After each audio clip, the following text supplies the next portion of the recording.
بسم اللہ الرحمن الرحیم۔ السلام علیکم ورحمۃ اللہ وبرکاتہ۔ کیا زبردست انصاف ہے۔ ایک طرف 72 ایئر اولڈ عمران خان ہے، عمران خان کو ملزم ہوتے ہوئے ضمانت نہیں دی جا رہی، دوسری طرف جناب عامر فاروق اس قدر مائل بکرم ہیں کہ سب سے پہلے ایک ناقابل سماعت درخواست پہ فیصلہ دیا گیا نواز شریف کے حق میں اور ان کو قید ہونے سے بچایا گیا، اور بعد میں بڑے دھڑلے سے فیصلے میں لکھا بھی کہ ایسے نہیں ہو سکتا۔ جس طرح عطا تارڑ صاحب نواز شریف کے آنے سے پہلے ہی آ کے درخواست دیتے ہیں، یہ درخواست ناقابل سماعت تھی، لیکن نواز شریف کے ملک آنے سے پہلے ہی نواز شریف کو ریلیف دے دیا گیا۔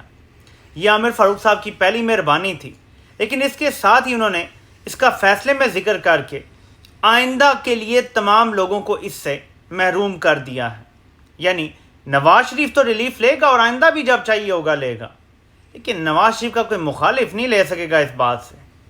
اور نمبر 2 بات جو کی ہے، جو نگران حکومت نے نواز شریف کی سزا معطل کی ہے، سارا مدعا نواز شریف کی عمر پہ ڈال دیا ہے کہ نواز شریف 74 سال کا ہے، اس لیے شاید حکومت نے ریلیف دیا ہے۔ یعنی جو جواب حکومت نے خود بھی نہیں سوچا وہ عامر فاروق صاحب دے رہے ہیں۔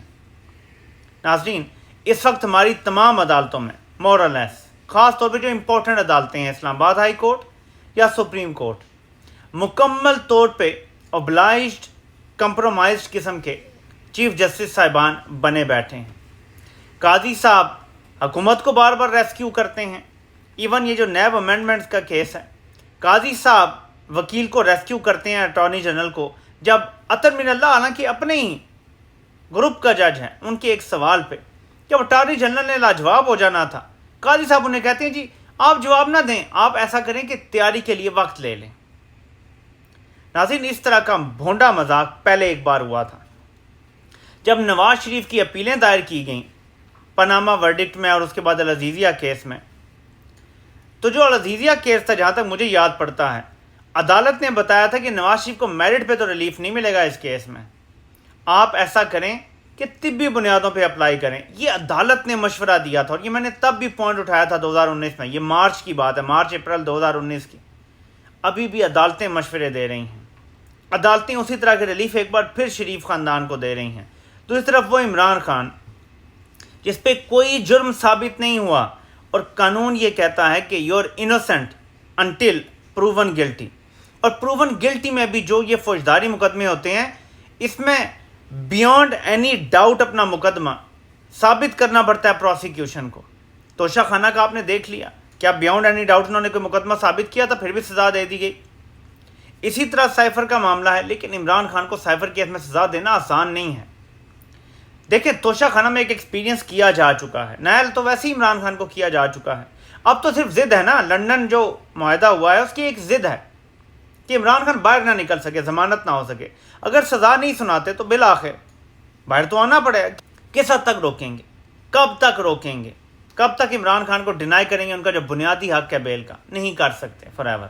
یعنی میں تھوڑا سا یہاں پہ ایڈ کر دوں کہ جہاں پاکستان خاموش تماشائی بنا ہوا ہے، وہاں پہ چین نے اسرائیل کا نام اپنے سرکاری جو نقشے ان کے چینلز پہ، ٹی وی پہ، بیدو ان کے سرچ انجن جو ہے وہاں سے ہٹا دیا ہے۔ یعنی اگر اب آپ مڈل ایسٹ کا نقشہ دیکھیں گے تو آپ کو اسرائیل کا نام لکھا ہوا نظر نہیں آئے گا۔ دوسری طرف پوٹن بھی سیدھا ہوتا جا رہا ہے۔ پوٹن کا کہنا ہے کہ جس طرح تمام مسلم ممالک کو اجاڑا ہے، اس میں مثال دی ہے لیبیا کی، شام کی اور باقی ممالک کی۔ اس کا مطلب ہے کہ یہ جو اب معاملہ ہے یہ لوکل نہیں رہا بلکہ یہ اسٹریٹجک بن گیا ہے۔ ایک طرف امریکہ کی ضد ہے اور اس کا اٹوٹ انگ ہے، اور ایک طرف چین اور روس کو پتہ چل گیا کہ امریکہ کو تکلیف کیسے پہنچانی ہے۔ ایسے میں ایک خبر کسی نے شیئر کی ہے جو امریکہ کے حوالے سے بہت بات کرتا ہے، میں اس کو کنفرم کر کے اس پہ پوری ویڈیو بناؤں گا، کہ امریکہ نے $106 بلین فلسطینیوں کی آبادکاری کے لیے مانگ لیا ہے۔ یہ بائیڈن نے مانگا ہے۔ اب بائیڈن کو اس کا اپروول ملتا ہے یا نہیں ملتا، کیونکہ وہاں پہ ایسا تو نہیں ہوتا کہ صدر نے دستخط کر دیے، وہ تو اپنے آفس سے انہیں لینا پڑتا ہے، اپروول لینا پڑتا ہے۔ بائیڈن نے یہ اپروول مانگا ہے، تو اس بندے کا یہ کہنا ہے، جس بندے نے یہ خبر شیئر کی ہے، کہ اس کا مطلب ہے کہ فلسطینیوں کو مصر میں آباد کرنے کا منصوبہ ہے، پیسہ دے دیا جائے گا، لالی پاپ دے دیا جائے گا، لیکن بڑا مقصد جو ہے کہ ایک اسرائیل کی مکمل حکومت اس خطے میں قائم ہو جائے، وہ حاصل کر لیا جائے گا۔ دوسرے نمبر پہ بائیڈن مزید امداد دے رہا ہے اسرائیل کو۔ یہ امداد فلسطینیوں کو، خاص طور پہ اس وقت جب ریفیوجی کیمپ پہ بمباری ہو رہی ہے، امریکہ مزید امداد دے رہا ہے۔ ابھی جو تازہ ترین بمباری ہے، اب تک کی اطلاعات کے مطابق 400 سے 500 لوگ وہاں پہ شہید ہو گئے ہیں۔ یہ ایک ریفیوجی کیمپ تھا، یہ ایک پناہ گاہ تھی، وہاں پہ کیوں کیا گیا ایسے؟ آپ مجھے بتائیں۔ کیونکہ مقصد کسی ایک تنظیم کے خلاف کام کرنا نہیں ہے، مقصد مکمل طور پہ اپنا تسلط جمانا ہے، قبضہ قائم کرنا ہے، اور سارا منصوبہ اسی حوالے سے پلان دیا گیا ہے، ترتیب دیا گیا ہے۔ مسلم امہ عضو معطل پتہ ہے کیوں ہے؟ جن کے پاس ایٹم بم ہے وہ خاموش ہیں، جن کے پاس پیسہ ہے ان کے پاس ایٹم بم نہیں ہے اور بہادری نہیں ہے، اس لیے خاموش ہیں۔ یہ جو ہم نے ایک کھلونا بنا لیا ہے نا اور رکھ لیا، جس کی حفاظت کے لیے ہمیں خرچے کرنے پڑے ہیں اور جو ہماری حفاظت نہیں کر رہا، ناظرین یہ کھلونا کسی تگڑے ملک کے پاس ہوتا جو سٹینڈ لینا جانتا، تو وہ یہ کنفلکٹ بھی رکواتا اور وہ یہ تصفیہ بھی حل کرواتا۔ دیکھیں یہ ہتھیار استعمال کرنے کے لیے نہیں ہوتے، یہ صرف ڈراوا دینے کے لیے ہوتے ہیں، اور ڈراوا بھی بیک چینل ڈپلومیسی میں دیا جاتا ہے، اوپنلی دیا بھی نہیں جاتا۔ لیکن ہمارے ہاں اس کی کوئی مثال نہیں ملتی، بلکہ الٹا خبریں یہ لگتی ہیں، اور یہ ٹوائس ایسا ہو چکا ہے، ایک بار مشرف کے دور میں اور ایک بار پچھلے صاحب کے دور میں، کہ ہمارے میزائلوں کی رینج جب سائنسدانوں نے کہا کہ ہم نے بڑھانی ہے، تو پہلے مشرف صاحب نے آئی تھنک یہ کہا تھا کہ آپ نے کیا کرنا ہے، کہ آپ نے اسرائیل کو تباہ کرنا ہے، اتنی رینج ہم نے کیا کرنی ہے، ہماری دشمنی تو صرف بھارت سے ہے۔ اور اب پچھلے صاحب کے حوالے سے بھی آپ کو پتہ ہے کہ یہ خبر اب تو وائڈلی شیئرڈ ہو چکی ہے کہ انہوں نے بھی مبینہ طور پہ رینج اس لمٹ تک کروائی ہے میزائلوں کی کہ اسرائیل کے کسی بھی کونے تک، یعنی بگننگ تک بھی ہمارا کوئی میزائل نہ جا سکے، ورنہ شاید ہمارا کوئی میزائل وہاں تک پہنچ سکتا تھا۔ اور آپ کو پتہ ہے اس حوالے سے خبریں بھی چلی تھیں جب پچھلی بار یہ ہوا تھا کہ ہمارے میزائل وہاں جا سکتے ہیں۔ لیکن یہ ڈر تھا اسرائیل کو، ہم نے وہ ڈر ختم کر دیا ہے۔